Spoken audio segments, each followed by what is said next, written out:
Okay? And so this wonderful human being, Sergeant Macis, I just threw her out of my house.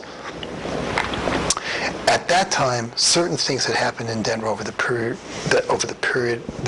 year that had shed light on the character and psychological makeup of some of its officers, like Officer Macis, Sergeant Jones, Sergeant Vasquez, Sergeant Blair, and most importantly, that wonderful female sergeant. Certain violent acts had occurred in Denver that when I heard about them, I immediately thought of Greenwald. My gut told me about that. There was a small strip mall that got burnt down, and they never found out who did it. And my gut told me that it was the kind of thing that organized crime would do if there was a business that wasn't going along with some extortion that they wanted to have done. But more importantly, on May 15, 2008, on August 27, 2008, Sean May, an assistant district attorney in the Adams County, Colorado, was assassinated by an American terrorist who waited for him in the back of his home. The killer had been hiding in May's backyard waiting for Mr. May to return home. And to this day, the police have never filed any charges against anybody in terms of May's murder. At that time, I had an intense gut feeling that Greenwald was responsible for Sean May's murder. I know now beyond any shadow of a doubt in my mind that Greenwald and the Denver police were involved in May's murder and its cover-up. Also at that time, there had been at least 3 incidents of substantiated misconduct by the Denver police. Since that time, more incidents have occurred. When there's one case of found police abuse, it can be very concerning. But when there are 3 or 4, it's an indication that the abuse and the mentality behind it is systematic. It's an indication that there was a cancer in the Denver Police Department that started from the top and went straight down.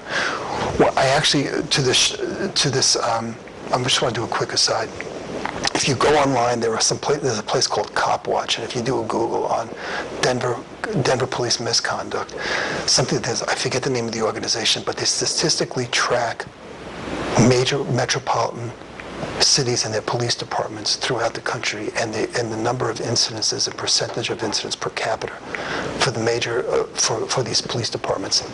Denver, Colorado, the Denver Police Department is the 6th worst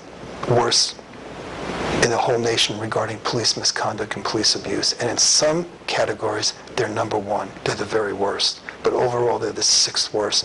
Attached, hopefully I'll be able to put these documents that attach it. Attached to it, I will attach like a dozen different incidences where the Denver police officers over 2008 and 2009 were charged with misconduct, and most of them, they settled outside of court for money. They were actually found in all sorts of incidences where people were lying. Denver police officers were lying through their teeth under oath, lying to get arrest warrants on people. I mean, the Denver police are a group of people that lie as easily as they breathe. Listen, I know, as I'm saying this about the Denver police, that there are some vile, despicable human beings on this police department, but I also know there are good men and women. I can mention a couple, but I won't because they'd probably take flack for it. But I met some of them. But one thing I learned growing up in the 60s is one saying that we had that's still true to this day. If you're not part of the solution, you're part of the problem. And for these people to stand by, knowing what happened to Sean May and knowing what happened to me and do nothing about it just to cover their political butts and their jobs, they're as bad as the people that are creating this problem.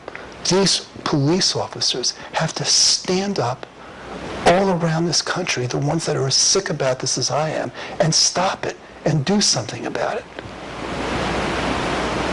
I'll get back to that in an instant. One of the incidents that occurred, there was an older guy, ponytail, I heard he was in his 50s, was on a bike in front of Coors Field, and it was in the spring. And to make a long story short, the Denver 2 cops threw him down on the ground, started beating his face into the ground, and broke his teeth, I think. And they charged the guy with assaulting them. In court, they said that they never touched this guy. They just restrained him, and the guy, in fact, had tried to hit them. Unbeknownst to them, a TV producer was in the area and filmed the whole thing and waited. He must have known who the Denver police were, that they lied through their teeth in court. Didn't release this video. Waited for the Denver police to go in, give testimony, and perjure themselves.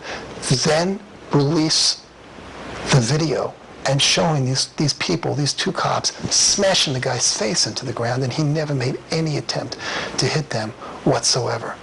These police officers were never charged with perjury. They dropped immediately the charges against the man, the victim, were never charged with perjury. One of the guys, the two guys were Michael Cordova and James Costigan, the two detectives, Cordova and Costigan. Costigan got off free. Cordova was prosecuted for third-degree assault, and guess what? The jury deliberated for an hour and found him not guilty. And you know why? Because the assistant district attorney that prosecuted refused to use the video as evidence. God bless America.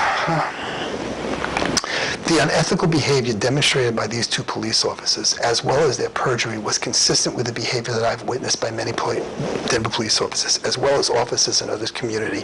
It is not only unethical behavior, but it is also violent, sadistic, and controlling. As a clinical social worker who has been practicing in the field of mental health for over 35 years, I have a strong background and expertise, as I've said before, with conscience formation in children and sociopathic behavior in adults.